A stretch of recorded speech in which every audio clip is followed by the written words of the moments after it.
Welcome back to the Doorkickers player channel. If you know the drill, you know the drill. If you don't know, here it is. We're going to watch the replay of the mission in regular speed. After that, we're going to watch a montage of all of my attempts at this mission in 100x speed. And then after that, we're going to watch the actual attempt of the successful attempt of the mission in 0.75 speed. And I'm going to narrate over it to explain what I'm thinking, what's going on, etc. All right, let's get into it. Lock and load. Let's do this. Waiting for Bravo. Holding for Alpha. On Alpha. Bravo. Cops are here.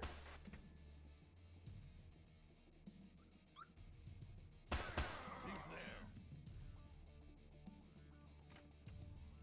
Clear. Go down. Looks clear. On your mark. No contact. Waiting for Charlie. Charlie, go. Covering. Holding. Straight down.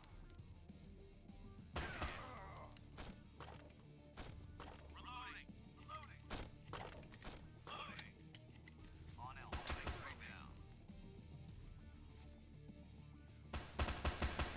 Down. Holding for Alpha. Holding for Alpha. Here. Looks clear. Straight down. Moving. Tango down. No tangos. No tango. Tango down. Good job. We're done here. All right, that is mission 54, House Call Norwegian Bikers. I'm not even going to attempt to figure out what that means. Here's the montage of every attempt at this mission. So this took 3 days, 3 separate days. I played about an hour each day, a little bit more than an hour each day. With a total of, let's see, 1.5 plus 40, that makes, sorry, I absolutely suck at math.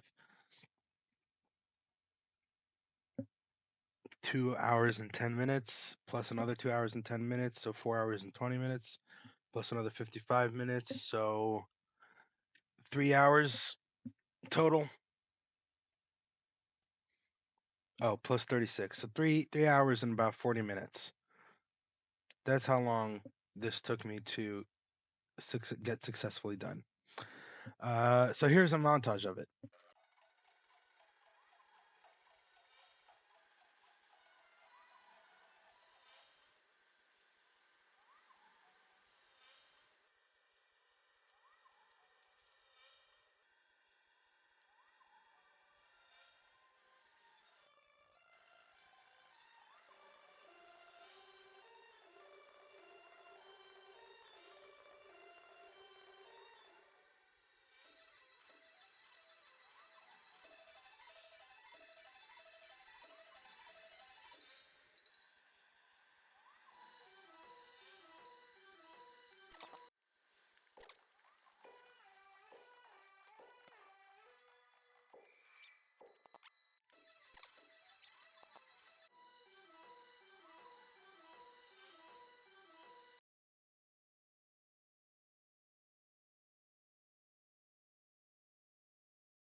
So that was the longest montage yet.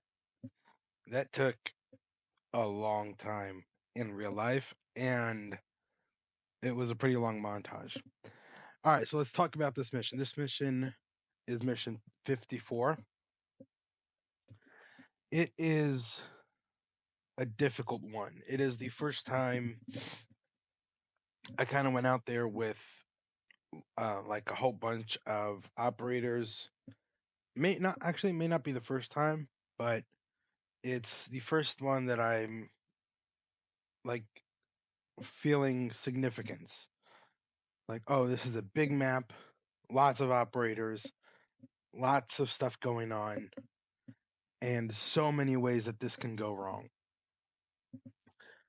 The difficult part about this mission was the fact that I still had not found the weapon that works for me. And this is a concept. I'm not exactly sure what it's called, but from what I understand, it's essentially weapon superiority.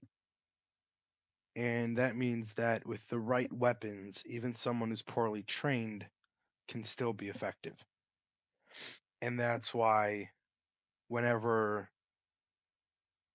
people whenever you ask a professional, what gun do you recommend for me? What gun do you recommend for a beginner? Blah blah blah. If they're trying to sell you something, they'll tell you, "Oh, use this gun." But if they're really a professional, they'll say, "Go to the range, try out some different weapons. Whichever weapon is the easiest for you to shoot on target, meaning if you can get bullets on the target, whichever weapon is the most comfortable in your hand that you can do that, get that weapon because it's considered a superior weapon in your hands. Whereas in someone else's hands, it might be too big for them or too small for them, and so they're not going to have a good grip on it and they're not going to be shooting straight. And so that's one aspect of this. The other aspect of it is when you have weapons like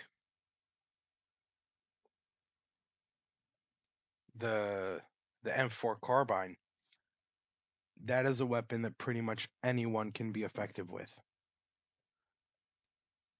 And what happens is whenever you take someone and you give them an M4 and they start shooting, at first it's kind of wobbly, but then they put down a couple rounds down range and then you start getting the hang of it because of the mechanics of the gun.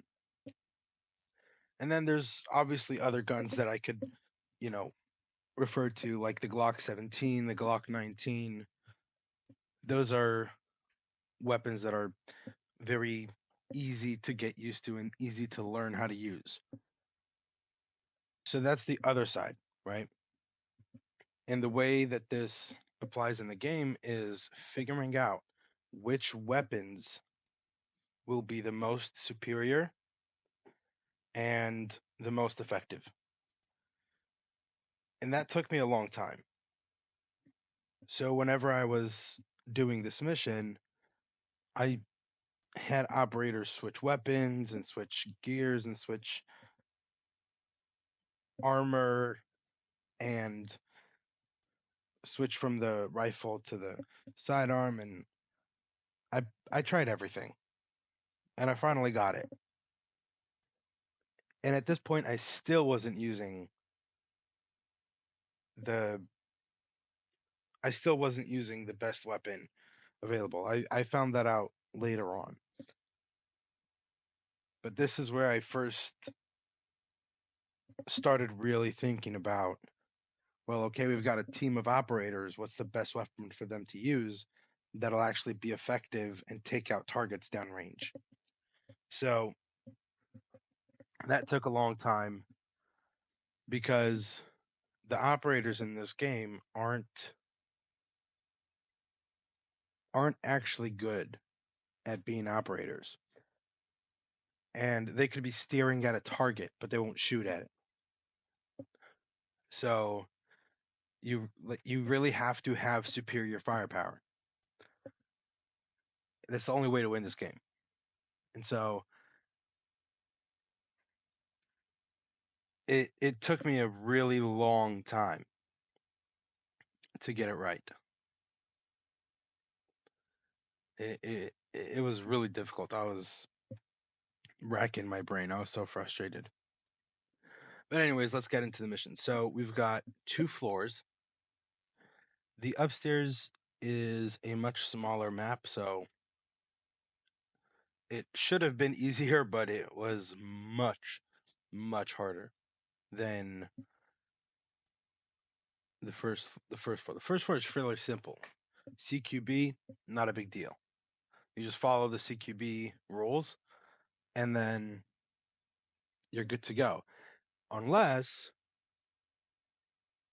you expose yourself to an enemy, or someone's behind you, or there were so many things that went wrong that I just couldn't keep track of it. So I literally had to memorize where all of the tangos were. And this is something that I've done in previous missions that I've spoken about. The only way to beat this game is to memorize exactly where the tangos might be and just try to catch them before they notice you. So I think that's enough said. Let's get into it. So just remember, this is in 0.75 speed, so it's going to move a little bit slow, but for good reason. There's a lot going on here, so I'm just adjusting the routes. So I'm not even going to bother naming the operators. I'm just going to say I've got the orange operator. Oh, I guess that's operator 1 and operator 3. I guess I will name the operators. So operator 1 and operator 3 are going to check the little alpha corner garage where the motorbikes are.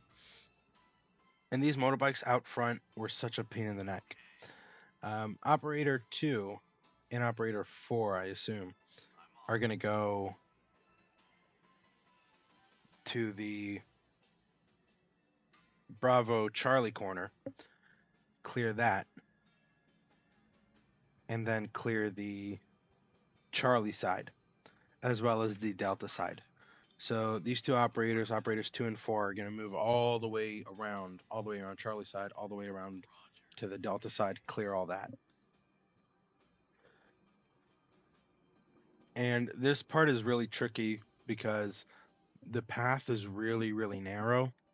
So, and you have to make sure that they're side by side, otherwise they're not as effective as they could be. So it kind of gets tricky dragging, or I forgot what the term is, but yeah, dragging or painting a path for them.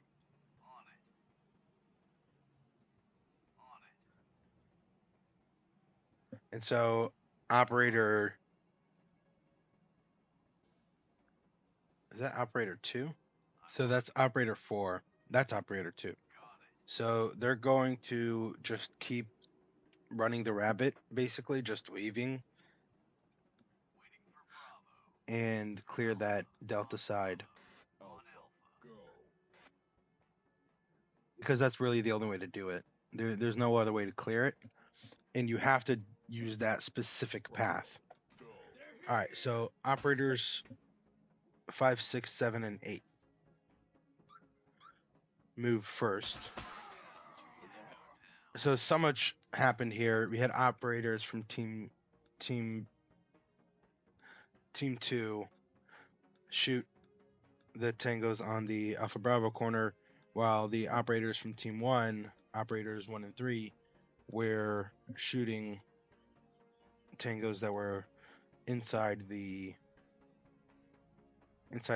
building. And this is a common issue. If you don't point the operators when they have wait for the all clear, they will turn around and face the back to whatever they should be watching. And this tango in this alpha corner was such a pain in the neck. Killed so many of my operators, but I was able to take him down with team 1, with team 2. So operators, I'm just gonna call them. So 2, 1, and 2, 3. Team 2, team 1 operators 1 and 3. So operators 1, 1, and 1, 3 are going to move into the interior of the building with team 2, and in the meantime 1, 2, and 1, 4 are going to move around the Charlie side. Now, one of the operators, operator 2, 4, has a pistol and a dynamic hammer for one purpose only, and that's so that he can break down this door so that we don't have to waste time in front of the door. Because wasting time in front of the door allows the Tangos to start coming towards the door and start getting ready to attack. So I had this operator specifically, operator 1-4, fitted with a dynamic hammer and a pistol, because the dynamic hammer slows you down. So if you have them equipped with a dynamic hammer and a rifle, they'll be pretty slow. So for that reason, I have him without a rifle and just a pistol, while the rest of Team 1 all have rifles. And as you can see, operators 1, 2, and 1, 4 are moving around the Charlie side, taking down Tangos. And so operators 2, 1, and 2, 2 are just clearing that little room over there because we want a staging area before we move into that hallway, because if I have any operators inside that hallway, they're going to be dead the second we open the door. So we had to clear that room to get some sort of staging area, and that's why I also have operators 1, 1, and 1, 3 holding there. So operators 2, 1, and 2, 2 make their way into the hallway. So do operators 1, 1, and 1, 3. All right, so operator 2, 4 is going to hook because I want him going into the left side hallway. Actually, all of them are going to hook because I'm going to have operators 1, 1, and 1, 3 move on to the Bravo side of the interior, while team 2 moves to the Delta side of the interior. So operators 1, 1, 1, 2, and 1, 4 are going to, operators 2, 1, 2, 2, and 2, 4 are going to hook, while operator 2, 3 is going to flow into the room. And because there's a flashbang that was just thrown in there, any Tangos that are going to be in the hallway will be subdued by the time that the operators start moving into the interior, as you can see here. Another thing is we cleared the Alpha Bravo corner room from the outside, from the exterior, so we didn't really need to clear it once we started moving in. And as you can see, operators 1, 1, and 1, 3 are going to move over to the Bravo side, while Team 2 moves over to the Delta side interior. And this is a little sketchy. I've got operator 2, 4 kind of already past the doorway where he could have gotten shot. I should have had more state of mind to be careful about that. Don't know how the door closed behind me.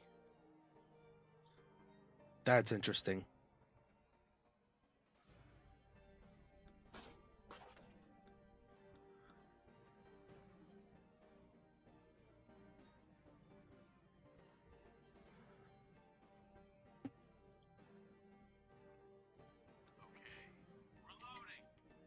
All right, so now I'm making sure that operator, I think that's 2, 2, 3. Making sure that operator 2, 3 reloads before he goes upstairs. And also so that's operator 1, 1. Also making sure that he reloads before he goes upstairs. I'm going to do that for every operator because I want them to go upstairs with full weapons. So it's operator 1-3. And so operator 2-4 is going together with operator 2-2, clearing that Alpha Delta corner room.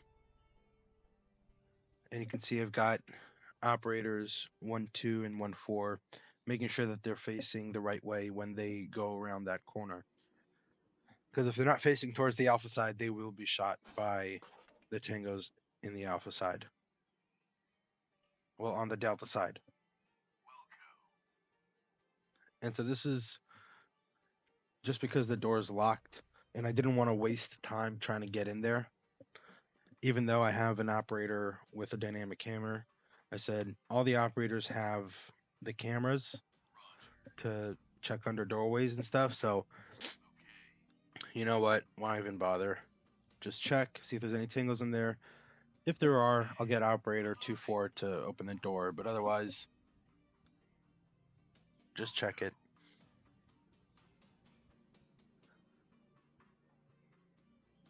So now I'm just creating the path for all of the operators to move towards the stairs. And the annoying thing is that the stairs will sometimes activate like they did just now. So, and also you can't have operators move simultaneously between 2 floors. So that's annoying. And as you can see, operator, I think that's operator 1-2, shot that tango before he even realized that there were operators there.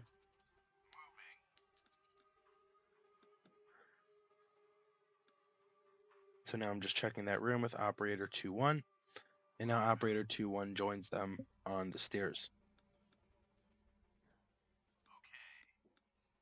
So now I'm just making sure that operator 2-1 has a full magazine.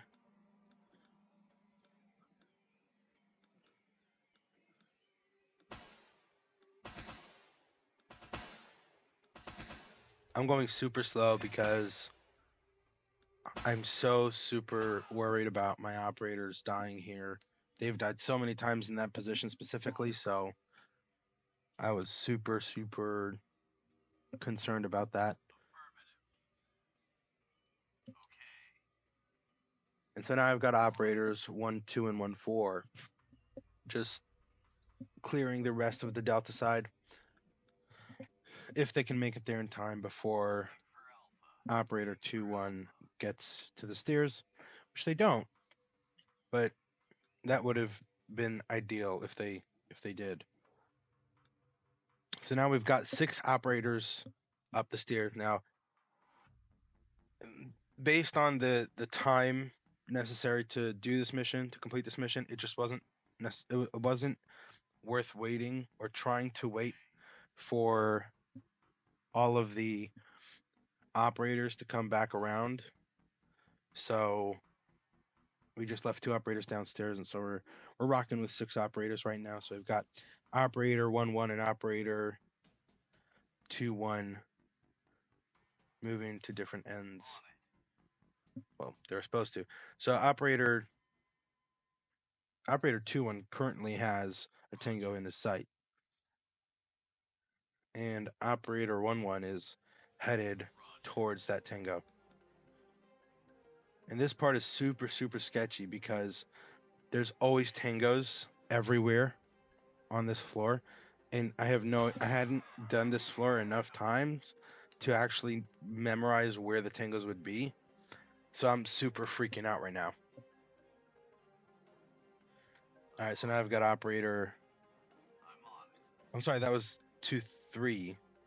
That was first. So I've got operators 2-1 and 2-2 moving towards the Delta side. And you can see I'm like super sketched out right here. Just moving super, super slowly, making sure every corner is being covered and checked. So I've got operator 2-3 moving over to the Bravo side and just moving super slowly. I've got operator 2-4. So 2-4 is going to stay in the center and move towards the alpha side because there's windows. So if he can help clear the center, that would be effective. Because he's only got a pistol, which isn't going to be much use. So if he can be in an assisting position and not in a serious position, that would be where he's most effective. And as you can see here, I pull away operator 2-3 because super sketchy position to be in. And then once I had operator, I want to say 1-4 or 1-3. So once I had the other operator, I think it's operator 1-3. Once I had him close enough, I started rolling out operator 2-3. And so this is super sketchy because operator 2-4 turns and he's got an operator 2-1 as well. They both got a tango that's right on their back and they're both facing the wrong way, which is super sketchy, as you can see here. But thankfully I had, in a split second, I had 3 operators on him. So I was able to be effective and take down that tango.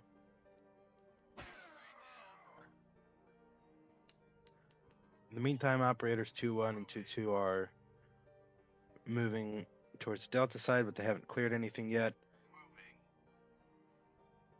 So what I'm going to do now is I'm with operators 2-1 and 2-4. I'm sorry, operators 1-1 and 2-4. I'm going to start clearing that alpha side porch where the windows are. And another sketchy situation with an operator that almost died with operators 2-3 and 1-3. So I'm going to have operator 2-4 move around the outside.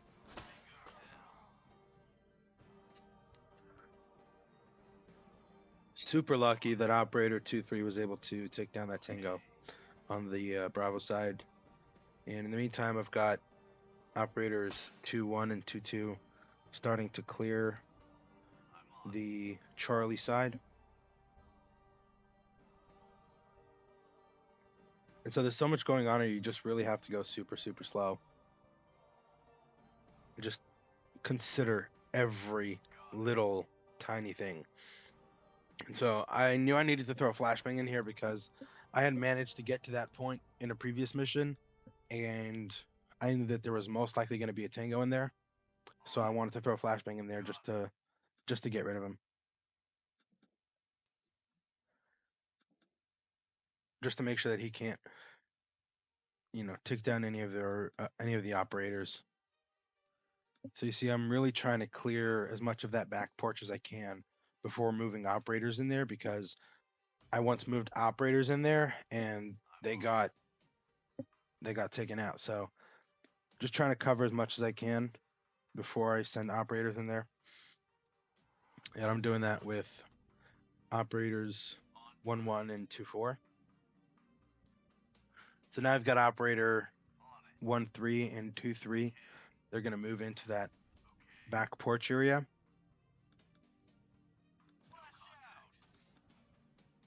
And I'm just moving super slow, seeing if I can see any tangos whatsoever.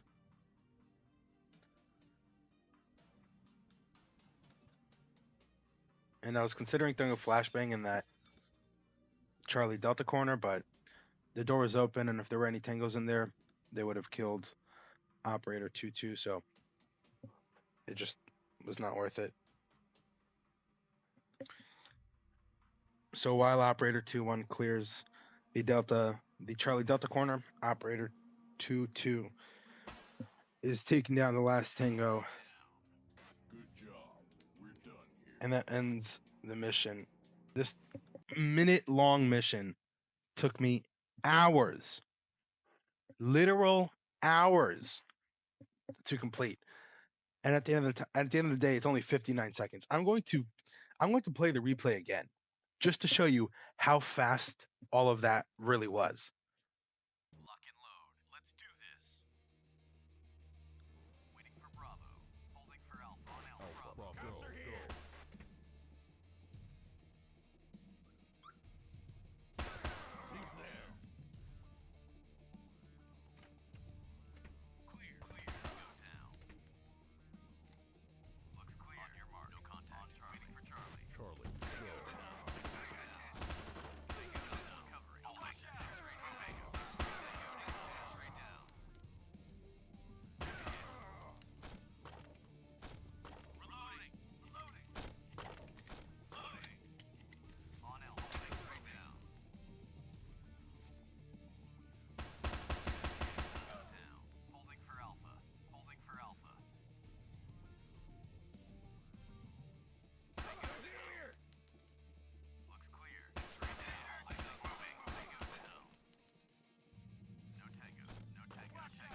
Good job. We're done here. Absolute insanity. The fact that so much decision making went into 59 seconds, and I couldn't even myself, I couldn't even keep track of what was happening in real time when I watched it at the end. Even after I did a whole analysis of everything I did, I couldn't keep track of every single operator and what was going on. It really it puts in perspective what real life operators do. It's like it may not be exactly this and it may not be exactly how they move, but at least it puts it in perspective. Like me moving all these operators, moving 8 operators through this building took so much time and effort to get it right. And these people have to do this. I mean, think about like SWAT officers. Like one morning they wake up and it's like, okay, gotta storm this building, and I have no idea what's behind the building, what's behind the door. No idea, I've seen the layout of the building, so I hope I know it well enough to take down any bad guys that are in there. It's like it absolutely blows my mind watching these replays and doing these missions and watching the replays of the difficult ones. It really like puts things in perspective is the best way I can like is the best way I know I can describe it. So that was mission 54, House Call Norwegian Bikers. If you enjoyed the video, make sure to leave a like. If you want to see more of these kinds of videos, make sure that you subscribe. And if there's anything that you guys want to see or hear about in these videos, feel free to let me know in the comments, and I'll see y'all in the next video.